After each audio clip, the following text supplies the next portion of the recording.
7 বছর পরে দেশে আসলাম। ভাই তো বিরাট বাড়ি বানিয়েছে। 7 বছরে ভাইয়ের 5 কোটি টাকার উপরে পাঠাইছি। যাক, মনে হচ্ছে খরচ করেছে। যাই ভিতরে যেয়ে দেখি। এ ভাই দাঁড়ান দাঁড়ান, ভিতরে কোন যাচ্ছেন আপনি? আমার বাড়ি, আমি ভিতরে যাব না? আপনার বাড়ি মানে ভাই পাগল টাগল হয়ে গেছেন নাকি আপনি? আরে মুশকিল, আমি বিদেশ থেকে আমার বড় ভাইয়ের কাছে টাকা পাঠাইছি, সেই টাকা দিয়ে বাড়ি করেছে। তার মানে কি দাঁড়াচ্ছে, এটা তো আমার বাড়ি। এই বাড়ি তো হচ্ছে রুবায়েত সাহেবের। আপনি কিটা বেরোন দিন ভাই, যান দিয়ে আনতে। যান যান যান। আরে যান, ভাই, আবার দাঁড়াচ্ছেন। এমন করছেন কেন? তুই আমার এই বাড়ির সামনে আমারই বের করে দিচ্ছিস? তোর এত বড় সাহস! তোর এই পরিণাম কিন্তু ভালো হবে না। ভাই আপনি বাড়িতে বেরোন দিনই, নাহলে আমার চাকরি থাকবে না। এই দাঁড়ান, এই কি হয়েছে এখানে? এত চিল্লা চিল্লা হচ্ছে কেন? দেখেন না স্যার, এই লোক কন্তে এসে করছে এই বাড়ির মালিক নাকি সে। এই ভাই, এই কে আপনি? পাগল টাগল হয়ে গেছেন নাকি? কন্তে উড়ে এসে বলছেন এই বাড়ির মালিক নাকি আপনি? পাগল হবো মানে? আমি 7 বছর বিদেশ খেটে এই বাড়ি বানানোর জন্য 5 কোটি টাকার উপরে পাঠাইছি, আর আমার বাড়িতে আপনারা আমারই ঢুকতে দিচ্ছেন না। আপনি কার কাছে টাকা পাঠাইছেন? না আন্দাজে গল্প ছাড়ছেন, মাথার তার তোর কেটে গেছে নাকি? আরে আমার আসিফ না? আমি এই বাড়ি বানানোর জন্য আমার বড় ভাই রুবায়েতের কাছে টাকা পাঠাইছি। বাজান, তুই আইছিস? আব্বা, আরে ভাই কোন আরে ভাই, যাচ্ছেন? আরে আপনার নিষেধ করলাম না ভাই ভেতরে যেন না। ভাই আমার চাকরি থাকবে না। আরে ভাই আপনার বললাম যে ভেতরে আইসেন না, বড় স্যার দেখলে আমার চাকরি থাকবে না।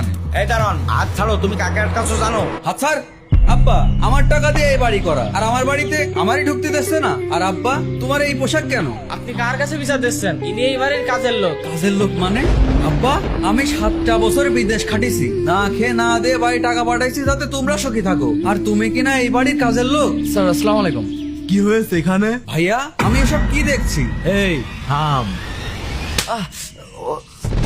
Sorry sir.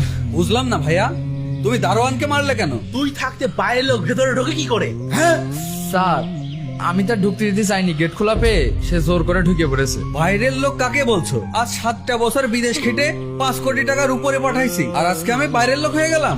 এই বিষয়ে আমি তোর সাথে কোনো কথা বলতে চাই না। 7টা বছর ইতালি থেকে তিলে তিলে টাকা পাঠিয়েছে কিরা?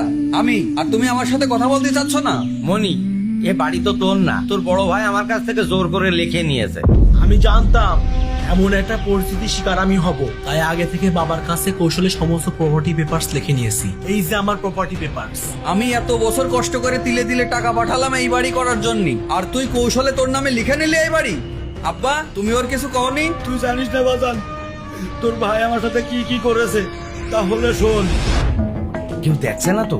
বড় ছেলে আসার আগে ছোট মনির কাছে একটা কল দি। কি ব্যাপার? হ্যালো মনি, মনি, মনি, আমার কথা শুনতে পাচ্ছিস? আপা কোথায় গেল? Hello, hello.